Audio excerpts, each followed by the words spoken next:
नाथ को मंदिरियों साजे हैं। नाथ द्वारा नाथ को मंदिरियों साजे हैं। पग तारा दास हमारे शंकर नाई राम श्री खाटो माई सारा सिर बजरंगी।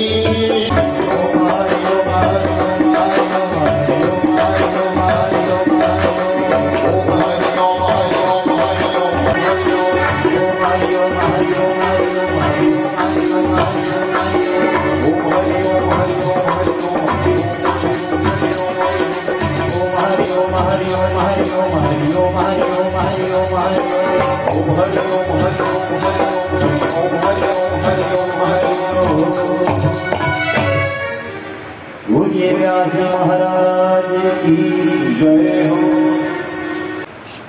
सभी नवद्वीप निवासियों से बेनती, व्यासी महाराज व्यासपीठ पे आसीन हो चुके हैं। जहाँ तक भी मेरी आवाज जाती हो, जल्द से जल्द अग्रसेन धर्मशाला में पहुंचकर पुण्य का लाभ प्राप्त करें।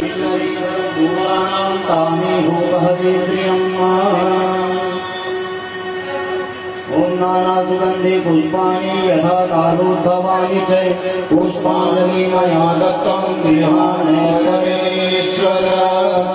पुष्पमाला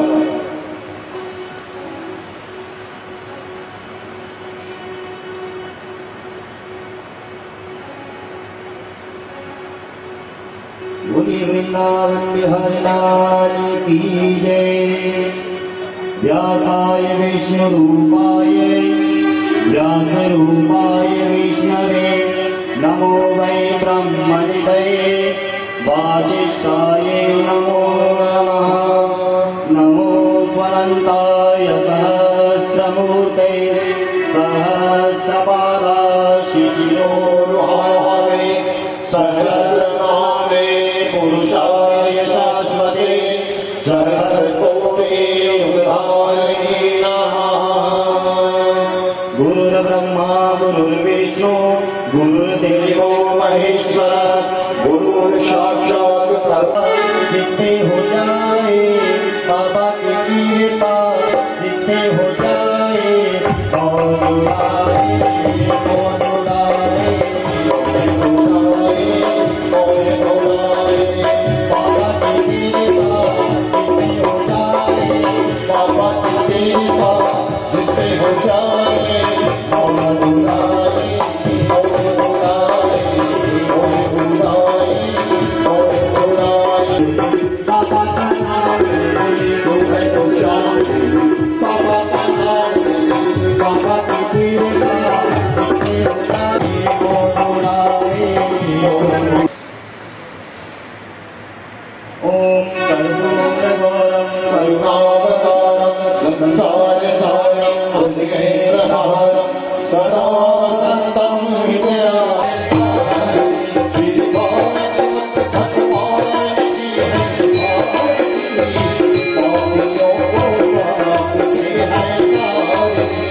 भागवत भगवान की आरती, पापियों को पाप से है तारती। श्री भागवत भगवान की आरती, पापियों को पाप से है तारती।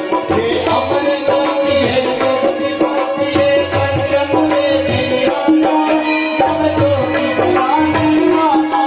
हे अमरनाथी है ज्योतिपति है पंचम में दिव्याता, सब ज्योति जलाने वाला। हरि नाम यही हरि नाम यही हरि नाम यही हरि नाम यही जग के अंजन की आरती, पापियों को पाप से है तारती। श्री भागवत भगवान की है आरती, पापियों को पाप से है तारती। श्री भागवत भगवान की है आरती, पापियों को पाप से है तारती।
वीणा पुस्तक धारिणी हंसवाहिनी समायुक्ता मां विद्यादान करो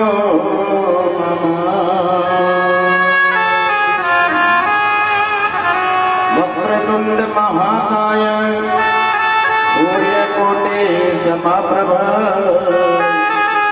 निर्विघ्नं कुरु मे देव सर्वकार्येषु सर्वदा।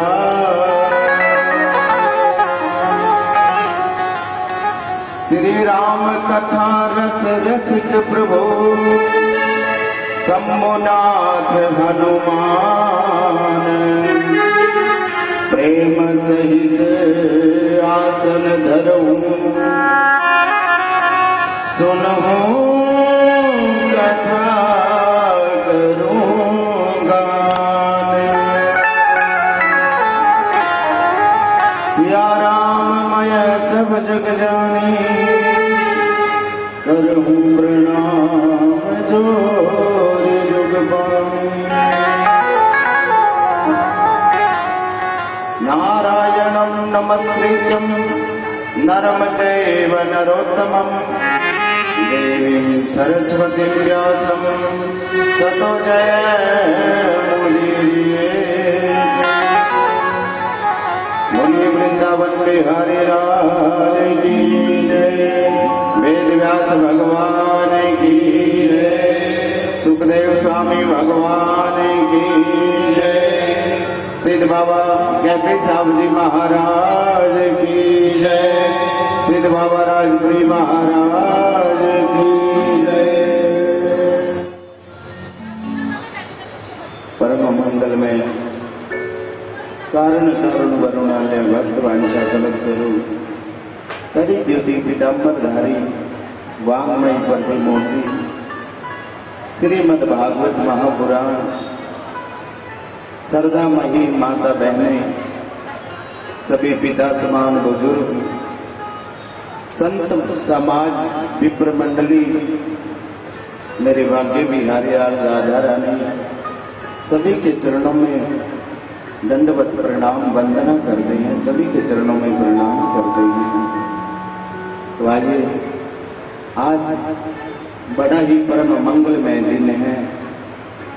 मेरे ठाकुर जी की आज द्वितीय दिवस की कथा प्रारंभ होने जा रही है और आज की कथा बड़ी दुर्लभ कथा है। हर किसी के भाग्य में नहीं है आज की कथा सुनना। आज की कथा बांझन को पुत्र को देने वाली है और जो प्राणी द्वितीय दिवस की कथा सुन लेता है उनके सभी पितर देवता मोक्ष हो जाता है। सभी पितर देवताओं का उनके घर में कभी भी कोई प्रेत योनि में नहीं भटकता। अगर श्रद्धा भावना से आज की कथा सुनी जाए तो बड़े से बड़े प्रेत की मुक्ति हो जाती है और जिसके पास में पुत्र नहीं है उसको पुत्र की प्राप्ति हो जाती है आज की कथा सुनकर। और आज की कथा सुनकर मेरे ठाकुर जी के चरणों में भक्ति ज्ञान वैराग्य प्रबल हो जाते हैं। तो आइए द्वितीय दिवस की कथा प्रारंभ करने से पहले जैसे गंगा की पौड़ियां होती हैं श्रोताओं, ये श्रीमद् भागवत महापुराण की भी 7 पौड़ियां हैं और 7 पौड़ियों में एक एक दिन की कथा सुनने से एक एक पौड़ी का स्नान होता है। तो आइए आज द्वितीय दिवस की कथा प्रारंभ करते हैं। प्रारंभ करने से पहले राधा रानी मेरे किशोरी जी के चरणों में चलते हैं। किशोरी जी जहां पे प्रसन्न हो जाती हैं मेरे ठाकुर जी तो पीछे पीछे दौड़े दौड़े आते हैं। आइए प्रार्थना करते हैं किशोरी जी के चरणों में। कौन कौन चाहता है कि किशोरी जी की कृपा हमारे ऊपर बरसती रहे? जो चाहता है वो तालियां बजाकर प्रार्थना करिए हमारे साथ में। हमारे साथ में गाइए, बड़ा प्यारा पंक्ति है, आनंद देने वाली है। प्रार्थना करिए किशोरी जी से क्या प्रार्थना करेंगे? मेरी विनती यही है राजा रानी, कृपा बरसाए रखना है, कृपा बरसाए रखना। मुझे तेरा ही सहारा महारानी, मुझे तेरा ही सहारा महारानी, चरणों से लिपटाए रखना, कृपा बरसाए रखना, कृपा बरसाए रखना, राधा रानी कृपा बरसाए रखना, महारानी कृपा बरसाए रखना। मेरी विनती यही है राधा रानी, कृपा बरसाए रखना, कृपा बरसाए रखना, महारानी कृपा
दोनों ब्रिज गलियन में राधा रानी दोनों ब्रिज गलियन में महारानी दोनों ब्रिज गलियन में तेरे नाम के रंग में रंग के मैं दोनों ब्रिज गलियन में मैं दोनों ब्रिज गलियन में महारानी दोनों ब्रिज गलियन में कहे चित्र विचित्र श्यामा प्यारी चित्र श्यामा प्यारी वृंदावन बसाए रखना कृपा बरसाए रखना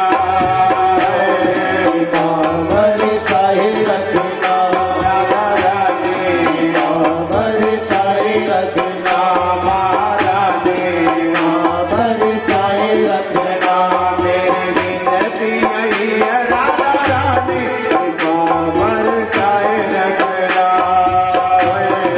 बाबर साहे रखना मुझे तेरा ही सहारा महारानी तेरा ही महारानी शरणों से निपटाए रखना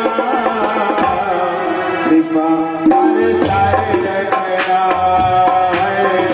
बाबर साहे रखना महारानी बाबर साहे रखना राधा रानी बाबर साहे रखना ब्रिज रानी बाबर साहे रखना बोलिए वृंदावन बिहारी लाल की एक बार तो कह दीजिए जय जय श्री राधे तो आइए चलते हैं कथा प्रारंभ करते हैं। कल की कथा में आपने सुना था कि कुंती महारानी ने जब भी मेरे वृंदावन द्वारिकाधीश से मांगने के लिए कहा था तो उन्होंने एक ही चीज मांगी थी कि प्रभु अगर देना ही चाहते हो तो मेरे जीवन में दुख के ऊपर दुख और दुख के ऊपर दुख आता रहे। यहीं पर छोड़े थी ना कथा कल। तो आज प्रभु जैसे ही सभी को वरदान देकर जैसे ही चलने लगे तो उत्तरा के ऊपर ब्रह्मास्त्र चला दिया और उन्होंने जैसे ही दौड़ती हुई वो उत्तरा प्रभु के चरणों में शरण में आई तो मेरे प्रभु ने अंगुष्ठ मात्र का रूप लेकर उस बच्चे की रक्षा कर दी। और श्रोताओं जैसे ही द्वारिकाधीश वापस चले गए बाद में जैसे उस बच्चे ने जन्म लिया उसी का ही नाम राजा परीक्षित रखा गया। यही एक बच्चा जीवन में इंसान था जिसने भगवान का दर्शन मां के गर्भ में भगवान के दर्शन किए हैं, चतुर्भुज रूपी दर्शन। तो जैसे ही मेरे गोविंद को पता चला वो जन्म लेते ही वो बच्चा चौकड़ी मारकर बैठ जाता है और वो सभी भीड़ में देखता है कि वो जो 4 हाथ वाला जो गर्भ के अंदर मेरे को दिखाई दिया था वो इस भीड़ में तो मुझे कहीं पर दिख नहीं रहा। तो उसी परीक्षा के बार बार आने के कारण जैसे मेरे गोविंद को पता चला कि मेरी बहन सुभद्रा के घर पोता हुआ है, कुछ कुर्ता ले आए मेरे गोविंद। और जैसे ही वो बच्चे को गोद में उठाया तो खिलखिलाकर हंसने लगा वो बच्चा कि ये वही है जो मैंने गर्भ में दर्शन किए थे। तो प्रभु ने उसके सिर के ऊपर हाथ घुमाकर उसका नाम परीक्षित रख दिया। उसी परीक्षा के कारण ही उसका नाम परीक्षित पड़ा है। तो जैसे ही उस बच्चे का नाम परीक्षित रखा गया और द्वारिकाधीश वापस चलने लगते हैं और अर्जुन छोड़ने के लिए गए थे मेरे द्वारिकाधीश को और उधर मेरे भगवान के कुल को यदुवंश को श्राप लग जाता है और 56 करोड़ यदुवंशी आपस में लड़ भिड़ करके परम धाम को चले जाते हैं और उधर मेरे भगवान के भी पांव में तीर लग जाता है और पांव में तीर लगने के कारण मेरे प्रभु गोलोक धाम को वापस चले जाते हैं। और जैसे ही अर्जुन ने आकर बताया कि अब प्रभु इस पृथ्वी पर नहीं रहे, गोविंद हमें छोड़कर चले गए हैं, तो उसी समय माता कुंती ने जैसे ही सुना है, माता कुंती ने तो उसी समय प्राण त्याग दिए थे।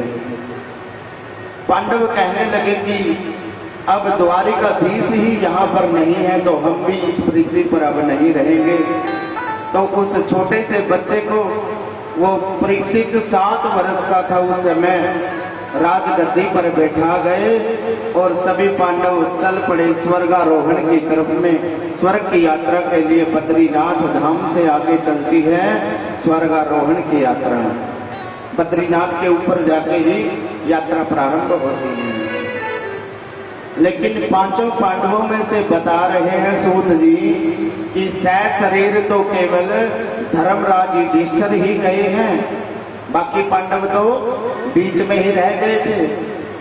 जैसे ही यात्रा प्रारंभ करी और उधर राजगद्दी पर राजा परीक्षित को बैठा गए, पांडवों ने समझाया कि बेटा तू आगे जाकर एक राजा बनेगा, और राजा किसी पत्नी का नहीं होता, राजा किसी पुत्र का भी नहीं होता, राजा पूरी प्रजा का होता है। पूरी प्रजा का एक समान ख्याल रखना है, एक समान तुमने पालन करना है, यही राजा का कर्तव्य है।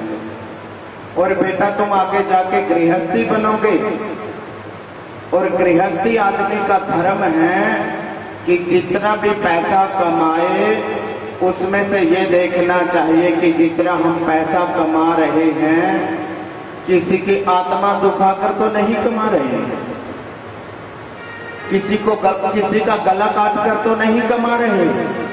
और जितना पैसा ईमानदारी का कमाया जाए उसमें से 10वां हिस्सा दान के लिए जरूर निकाल देना बेटा। कितना? 10वां हिस्सा। और जो 2 नंबर का है वो उसमें से कितना लगाना चाहिए? 50% तो कम से कम लगा ही देना चाहिए। और ईमानदारी की कमाई का 10वां हिस्सा दान के अंदर जरूर लगा देना चाहिए, नहीं तो वो पैसा आने वाली पीढ़ी के बच्चों की बुद्धि को विकृति पैदा कर देगा, बुद्धि खराब कर देगा। क्यों?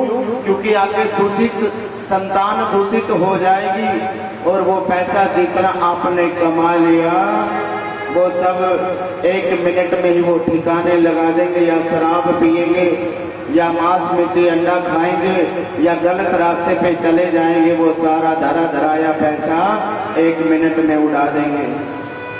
क्यों?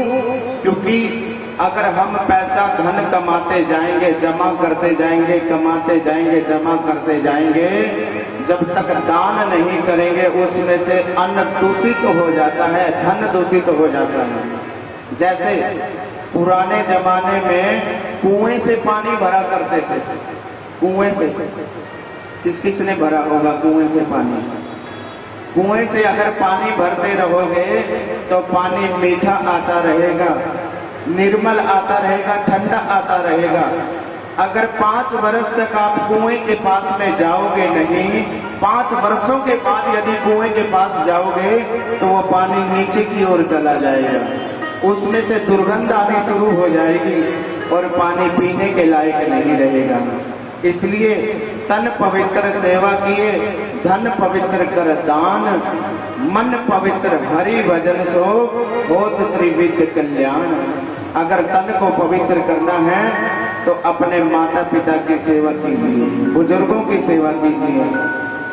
और मन पवित्र हरि भजन सो, मन को पवित्र करना है तो मेरे गोविंद का भजन कीजिए।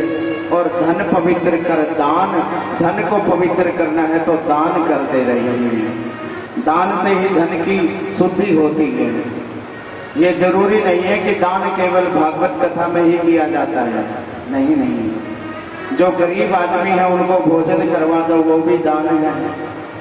और जरूरी नहीं कोई पैसे का ही दान करना होता है। जो गरीब आदमी फुटपाथ पे सोते हैं, जिनके पास पहनने के लिए वस्त्र नहीं है, उनको वस्त्र पहना दो, वो दान हो गया। गौ माताओं को हरा चारा डाल दो, वो दान हो गया। और अगर आपके पास में ज्ञान ज्यादा है और कोई बच्चा ज्ञान में कम है तो उसको ज्ञान का दान कर दो। आप किसी गरीब बच्चे को फ्री में पढ़ा दो, वो भी एक दान है। जो आपके पास है वो फ्री में दे दो, वही दान है। तो दान करने के अनेक तरीके हैं। और कुछ लोग तो जो चीज हम दान करेंगे वो बिल्कुल बढ़ेगी जरूर। अगर हम राम का नाम दान करते हैं ना किसी को गली चलते हुए, तो अगला 2 बार कहता, हम एक बार कहेंगे ना राम राम जी, अगला 2 बार कहता है भैया राम राम जी राम राम। अगर कोई लोग कई बार आंखें दान कर देते कि हमारे मरने के बाद हमारी आंखें दान कर दी जाएं, उनको अगले जन्म में मोटी मोटी हिरण जैसी आंखें मिलती हैं। कई लोग खून का दान कर देते हैं, उनको अगले जन्म में खून की कमी नहीं रहेगी। कई लोग वस्त्र का दान देते हैं तो अगले जन्म में वस्त्रों की कमी नहीं रहेगी। कई लोग पैसों का दान करते हैं, अगले जन्म में खूब फलते फूलते हैं।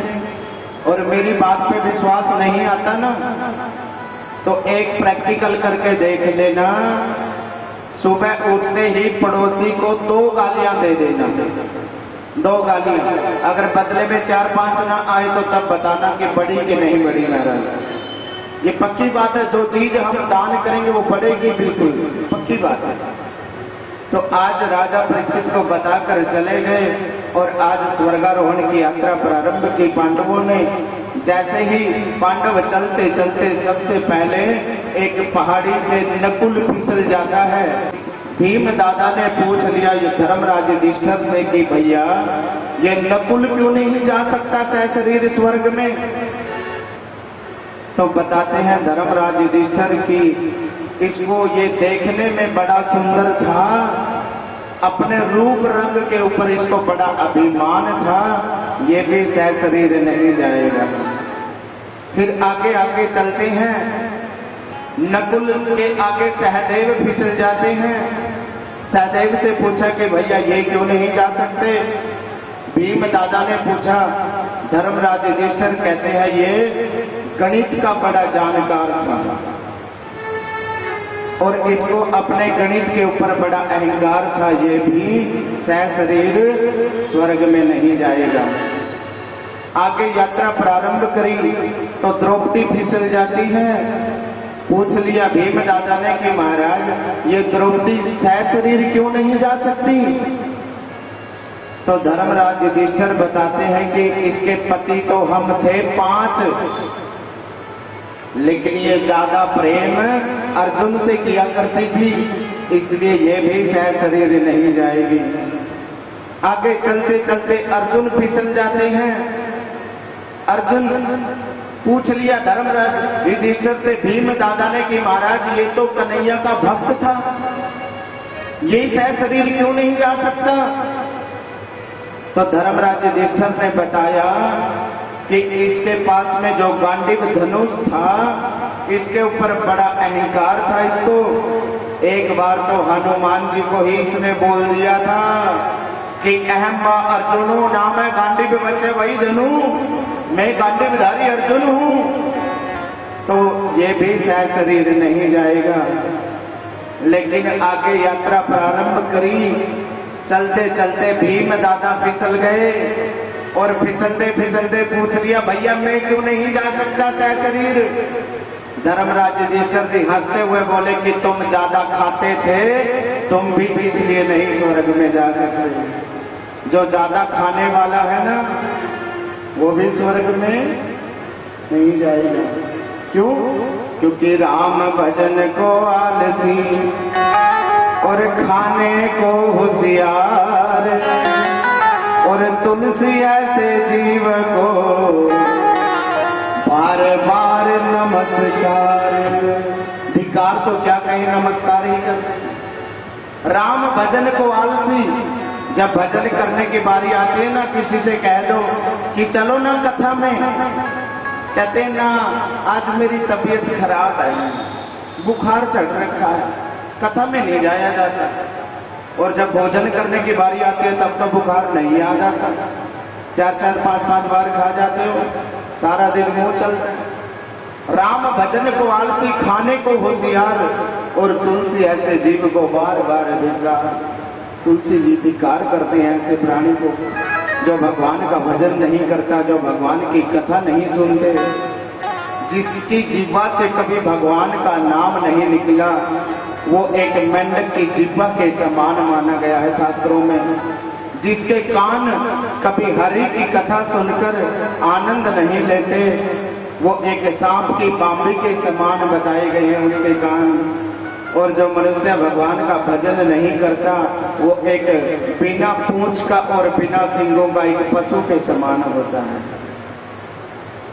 और धर्मराज युधिष्ठिर से जैसे ही आगे यात्रा प्रारंभ करने लगे, तो 1 मिनट के लिए नरक में उनको भी जाना पड़ा। धर्मराज युधिष्ठिर ने प्रश्न किया कि महाराज, मैंने तो जीवन में ऐसा कोई पाप नहीं किया था जिससे मेरे को नरक में लेके आए हो आप। तो बताया कि आपने भी जीवन में एक बार झूठ बोला था। बोला था कि नहीं? ये कन्हैया भी बड़े चालाक हैं। जब महाभारत का युद्ध चला हुआ था, पांडवों को कहने लगे कि आप गुरु द्रोणाचार्य जी को पूछ के आओ कि गुरु जी आप कैसे मरोगे। गुरु द्रोणाचार्य जी ने बता दिया कि मेरे एक ही पुत्र है, वो उसका नाम है अश्वत्थामा, और मैं उसको बड़ा प्रेम करता हूं। जब तक अश्वत्थामा जीवित रहेंगे, मैं मरने वाला नहीं हूं। तो क्या किया ये कन्हैया, बड़े चालाक हैं। महाभारत के युद्ध में एक हाथी का नाम भी था अश्वत्थामा, और भीम के द्वारा उस हाथी को मरवा दिया। और भीम पुकारने लगा, अश्वत्थामा मारा गया, अश्वत्थामा मारा गया। गुरु द्रोणाचार्य जी कहते हैं कि जब तक धर्मराज युधिष्ठिर ये बात ना कह दे, तब तक मैं धनुष बाण रखने वाला नहीं हूं। तो इशारा किया कि तुम बोल दो कि अश्वत्थामा मारा गया। धर्मराज युधिष्ठिर जी कहते हैं मैं झूठ क्यों बोलूं। तो कन्हैया ने कहा कि तुमने तो इतना ही कहना है कि अश्वत्थामा मारा गया, लेकिन नरों कुंजरों की बात तो अगर ज्यादा बोलोगे तो धर्मराज युधिष्ठिर कहते वो तो मैंने टेढ़ी टांग वाले के कहने पर बोला था, मैंने कौन सा अपने आप बोला है। कन्हैया वहीं प्रकट हो गए, बोले ज्यादा बोलोगे तो 1 मिनट के लिए नरक भोगना पड़ेगा। श्रोताओं, एक बार झूठ बोलने से जब 1 मिनट का नरक मिलता है, और हम लोग दिन में कितना झूठ बोलते हैं, देख लो फिर कितने दिन बिताने पड़ेंगे, कितने महीने बिताने पड़ेंगे, कितने वर्ष बिताने पड़ेंगे। जितनी बार झूठ बोलोगे, कैलकुलेशन कर लेना, 1 मिनट अपने आप जोड़ देना कि 1 मिनट का नरक पक्का हो गया। तो उसके बाद में स्वर्ग लोक सहशरीर धर्मराज जी खुद लेने के लिए आए, और विमान में बिठाकर एक कुत्ता भी धर्मराज के रूप में आया, और वो साथ में धर्मराज जी को बिठाकर स्वर्ग लोक ले गया। बोलिए बांके बिहारी लाल की जय। उसके बाद में जैसे ही वो बच्चा राजा परीक्षित 45 वर्ष का हुआ, 45 वर्ष के होने के बाद आज पांडवों के खजाने को खोलकर देखा कि मेरे दादा दादी मेरे लिए क्या छोड़ के गए हैं। आजकल तो 45 वर्ष तक इंतजार किया राजा परीक्षित ने। आजकल तो कोई बूढ़ा बूढ़ी अगर मर जाता है ना, माता पिता पहले उसकी तिजोरी को देखते हैं, इसके पास में कितना माल था। पहले बंटवारा होगा, जो ज्यादा माल लेगा संस्कार का खर्चा भी वही करेगा फिर आगे। और 45 वर्षों के बाद जैसे ही पांडवों के खजाने को खोलकर देखा, उसमें एक बहुत सुंदर सा मुकुट मणियों से जड़ा हुआ था, और मंत्री की सलाह लेकर वो मुकुट राजा परीक्षित ने पहन लिया। शिकार खेलने के लिए चले गए मुकुट पहनकर, और बीच रास्ते में जंगल में देखा कि एक काला कलोटा आदमी गौ माता को और बैल को ठोकरों से मारता हुआ आ रहा था और गौ माता की आंखों से आंसू बह रहे थे और गौ माता वो और कोई नहीं थी श्रोताओं, वो भूदेवी पृथ्वी माता ही वो गौ माता का रूप धारण कर रखा था। और वो बैल वो आज एक चरण के ऊपर खड़ा था, वो बैल और कोई नहीं है, वो धर्म का रूप ही आज बैल के रूप में आया है। श्रोताओं, धर्म के 4 चरण होते हैं, सत्य, पवित्रता, दया और दान। जब सतयुग चला गया तो सत्य चला गया, त्रेता चला गया तो पवित्रता चली गई, द्वापर चला गया तो आज कलयुग के अंदर सत्य पवित्रता चली गई, सत्य पवित्रता दया और दान। द्वापर युग चला गया तो दया चली गई, अब कलयुग में तो केवल दान ही बाकी रह गया है। दान करके ही ये इंसान अपना कल्याण कर सकता है। तो आज एक ही चरण बाकी रह गया धर्म का, और आप लोग जाकर कभी मंदिर में देखोगे ना, मंदिर में शंकर भगवान जी के मंदिर में कौन कौन गया है? शंकर जी के मंदिर में कोई नहीं गया, सभी गए हैं। आपने एक चीज गौर से देखी होगी कभी, शंकर भगवान जी के मंदिर के आगे नादिया भी बैठा रहता है, और उस नादिया को कभी गौर से देखना, उसका एक ही चरण आपको दिखाई देगा, 3 चरण उसी में लुप्त रहते हैं, 3 चरण आपको दिखाई नहीं पड़ेंगे। आज धर्म का एक चरण ही बाकी रह गया है। तो आज जैसे ही उस धर्म के ऊपर, गौ माता के ऊपर अत्याचार होते हुए देखकर राजा परीक्षित ने अपना तीर का निशाना साध लिया, और जैसे ही वो कलयुग, वो जो ठोकरों से मारता हुआ आ रहा था, उसका नाम था कलयुग। कलयुग को मारने के लिए जैसे तैयार हुए राजा परीक्षित, तो दोनों हाथ ऊपर करके वो कलयुग शरण में आ गया। और पांडव कह के गए थे कि बेटा अगर शरण में शत्रु भी आ जाए तो उसको भी पनाह दे देंगे, उसको भी कभी मारना मत। जैसे ही राजा परीक्षित कहने लगे, रे पापी, तू है कौन जो गौ माता के ऊपर इतना अत्याचार कर रहा है? वो हाथ जोड़कर बोला, कहने लगे, हे राजन, मेरा नाम है कलयुग, और आज से 30 वर्ष पहले मैं इस पृथ्वी पर आ चुका हूं, लेकिन जहां पर भी मैं जाता हूं वहीं पर आप मेरे को तीर का निशाना साधे हुए मेरे ऊपर आप हर जगह दिखाई देते हो।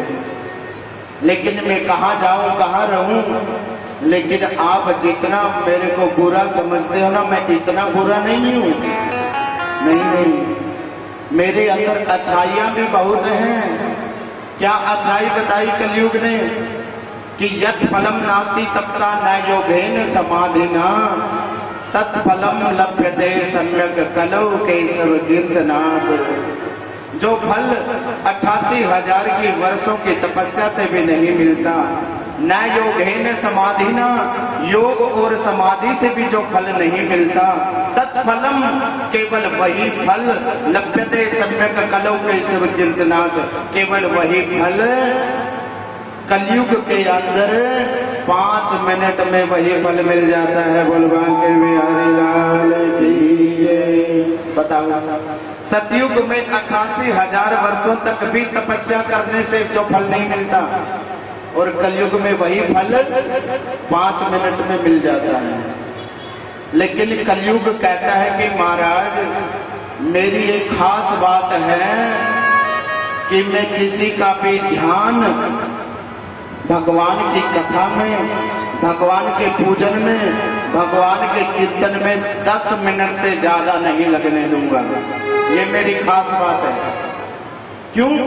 क्योंकि या तो किसी बच्चे के अंदर आके मैं रुदन मचाऊंगा, अगले का ध्यान हट जाएगा, या किसी कुत्ता बिल्ली के अंदर आके रुदन मचाऊंगा, तब ध्यान हट जाएगा।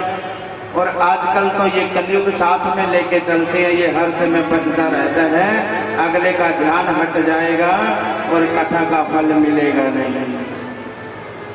तो ये मेरी खास बात है, कलयुग कहता है ये बात, इसलिए कलयुग की मार से बच के रहिए, ध्यान से कथा सुनिए, कथा की तरफ ध्यान रखिए।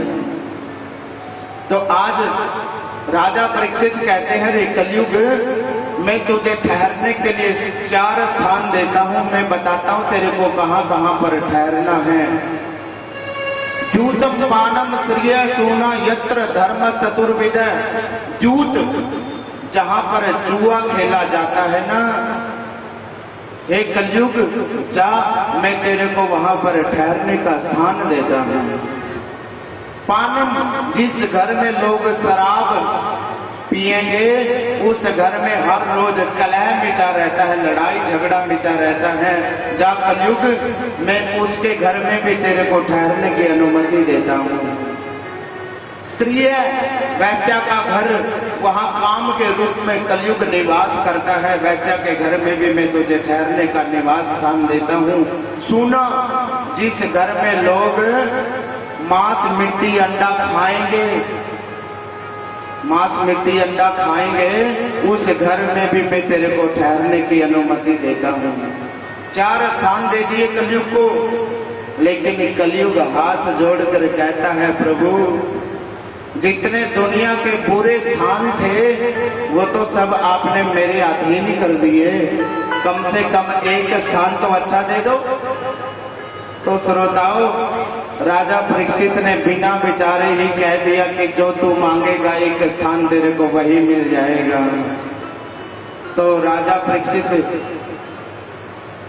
को देखकर कलयुग ने देखा कि ना तो राजा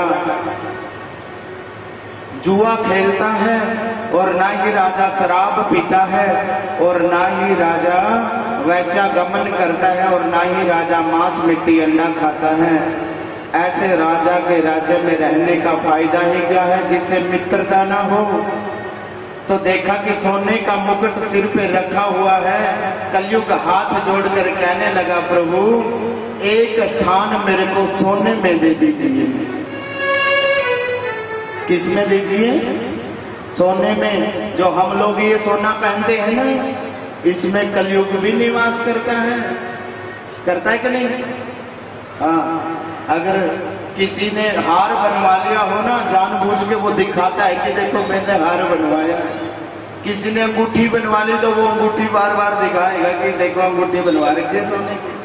चैन बनवा ली तो वो चैन को दिखाएगा, चैन बनवा रखी है देखो। तो अहंकार आए हुए बिना रहता नहीं है। तो कलयुग निवास करता है और राजा परीक्षित ने बिना विचारे कह दिया कि जाओ राजा, जा कलयुग मैं तेरे को एक स्थान सोने में भी देता हूं। श्रोताओ, बिना विचारे सो करे सो पाछे पछताए, काम बिगाड़े आपनो जग में होत हंसाए। जो आदमी बिना सोचे समझे और बड़ों की सलाह लिए बिना कोई काम करता है ना, उनके कार्य तो बिगड़ते ही हैं, लेकिन बाद में लोग उनका हंसी मजाक भी उड़ाते हैं। आज कलयुग सूक्ष्म रूप लेकर राजा परीक्षित के मुकुट पर बैठ गया और जय जयकार करने लगा, जय हो राजा परीक्षित, जय हो तू बड़ा दयावान है। और सूक्ष्म रूप लेकर बुद्धि में प्रवेश कर गया। और विनाश काले विपरीत बुद्धि, जब विनाश का समय आता है ना, तो ये बुद्धि उल्टा चलना शुरू कर देती है।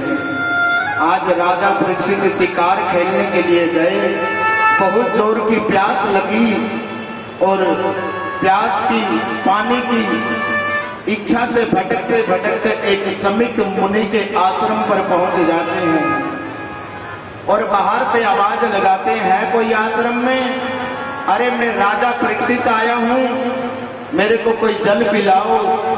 जब आश्रम के अंदर से कोई आवाज नहीं आती तो राजा परीक्षित आश्रम में चले जाते हैं और देखा कि वहां पर समिक ऋषि तपस्या के अंदर बैठे हैं, उनकी आत्मा तो परमात्मा में मिल चुकी है। ब्रह्म और जीव का मिलान करके बैठे हैं, त्रिगुणी माया का त्याग करके बैठे हैं और ईड़ा पिंगला सुषमना नाड़ियों को केंद्रित करके अपने श्वास ब्रह्मरंध्र में स्थापित कर लेते हैं। तो जाकर आवाज लगाई, हे राजन मेरे को जल पिलाओ, हे ऋषिवर मेरे को जल पिलाओ, मैं राजा परीक्षित आया हूं। जब राजा परीक्षित का पता नहीं चला समित ऋषि को, मन में आ गया राजा परीक्षित के कि ये कहीं महात्मा तेरे को जल पिलाने के लिए कहीं तपस्या का ढोंग तो नहीं रच रहा। तो एक तीर की नोक के द्वारा एक मरा हुआ सर्प पड़ा था, वो सर्प उठाकर समित ऋषि के गले में डाल दिया। बोल बांके बिहारी लाल की। और ऐसा करते हुए राजा परीक्षित चले गए, लेकिन ऐसा करते हुए कुछ ऋषियों के बच्चों ने देख लिया और वो बच्चे दौड़े दौड़े गए। समिक ऋषि के पुत्र हैं श्रृंगी ऋषि, जो अपना नरवाना के पास में जो सांगण गांव है, वहां पर श्रृंगी ऋषि का मंदिर आज भी है। समिक ऋषि जैसे ही वहां पर गए तो श्रृंगी ऋषि को बता दिया उन बच्चों ने जाकर, अरे श्रृंगी तू यहाँ पर जल क्रीड़ा कर रहा है, आश्रम पर जाकर देख तेरे पिता के गले में मरा हुआ सर्प डाल दिया है राजा परीक्षित ने।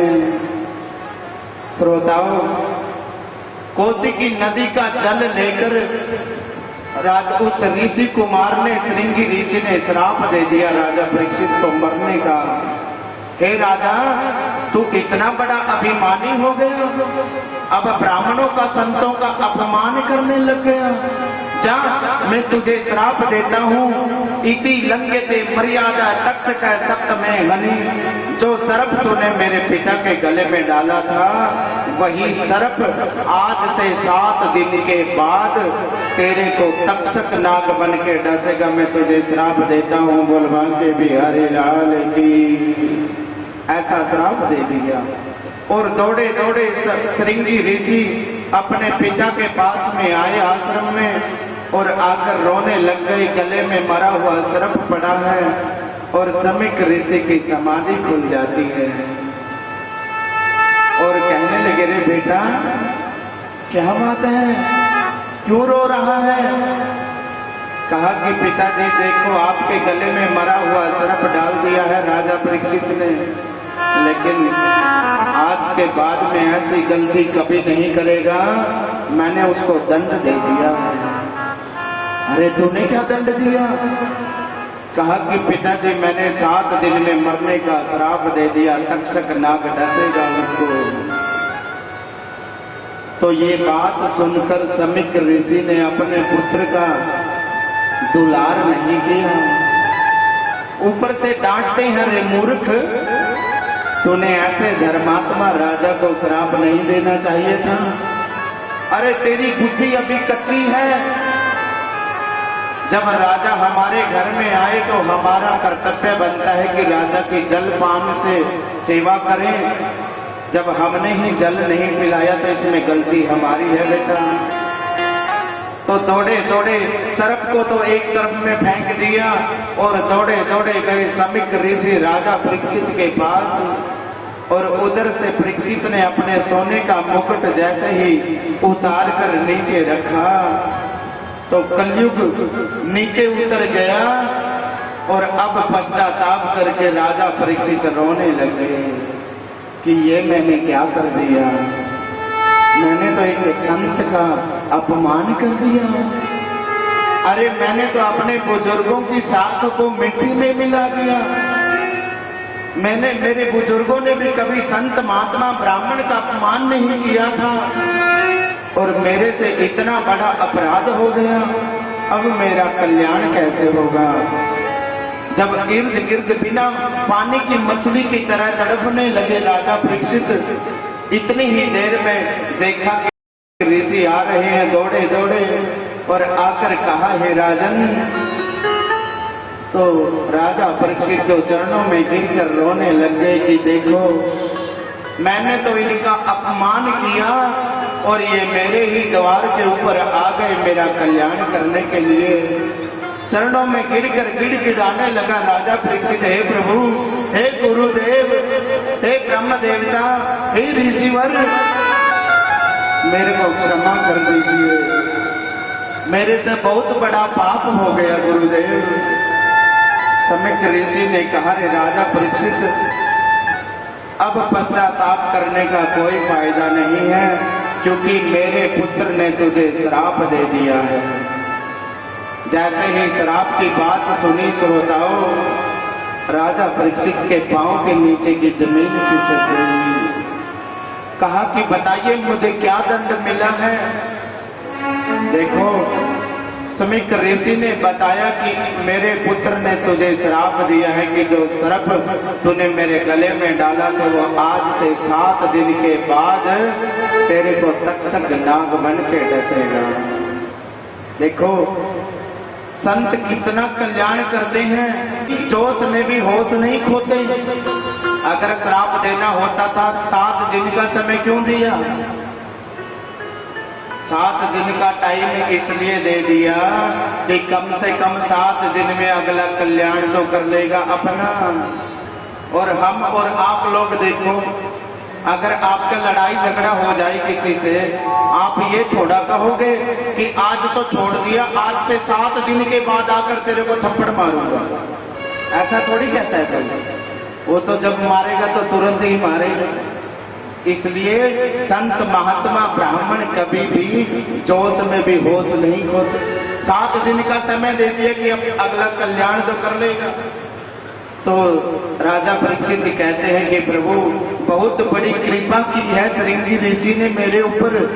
अरे मैं तो इस शरीर को 1 मिनट भी रखना नहीं चाहता, और मेरे ऊपर तो इतनी कृपा कर दी कि 7 दिन तो कल्याण करने के लिए दे दिए।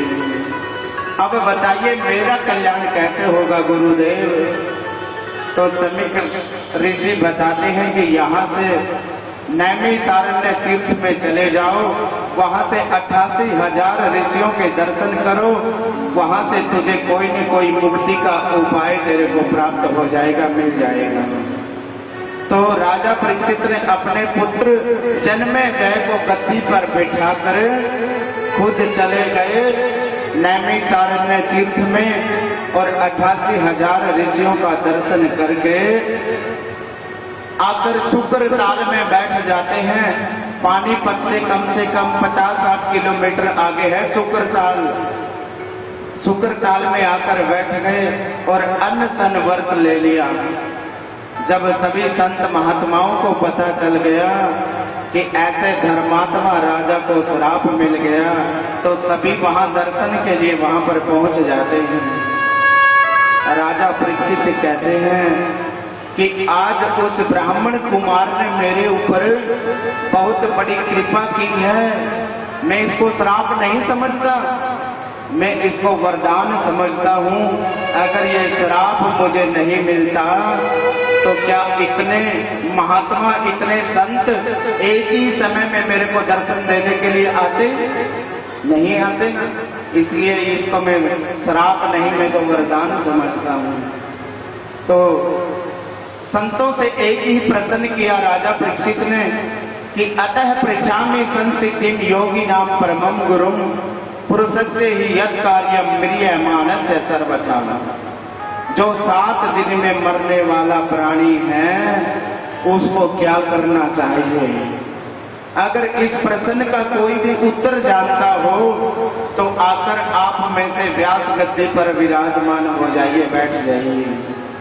लेकिन उन संतों की मंडली में इस प्रश्न का किसी के पास में कोई उत्तर नहीं था कि 7 दिन में कल्याण कैसे होगा।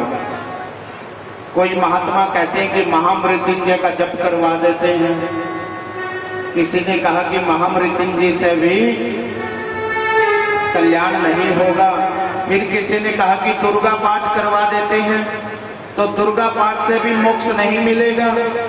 तो और उपाय क्या किया जाए? तो जब किसी के पास वो प्रश्न का उत्तर नहीं मिला तो आज स्वेच्छा से विचरण करते हुए भगवान व्यास के पुत्र श्री सुखदेव स्वामी तत्रा भगवान व्यास पुत्रो, आज भगवान ही साक्षात व्यास पुत्र के रूप में वहां पर प्रकट हो जाते हैं। बोलिए सुखदेव स्वामी भगवान की जय। और जैसे ही वो सुखदेव स्वामी सभा में आए, उसी सभा में सुखदेव जी के पिता वेद व्यास जी भी बैठे हैं, वेद व्यास जी के पिता पाराशर जी भी बैठे हैं, और पाराशर जी के पिता शक्ति भी बैठे हैं, शक्ति के पिता वशिष्ठ जी भी बैठे हैं, दादा भी बैठे हैं, दादा परदादा परदादा बैठे हैं। लेकिन सुखदेव स्वामी जैसे ही आए हैं, स्वागत के लिए सभी खड़े हो जाते हैं। सुखदेव स्वामी जी को व्यास गद्दी पर बिठाया और चरणों में राजा परीक्षित बैठ गए।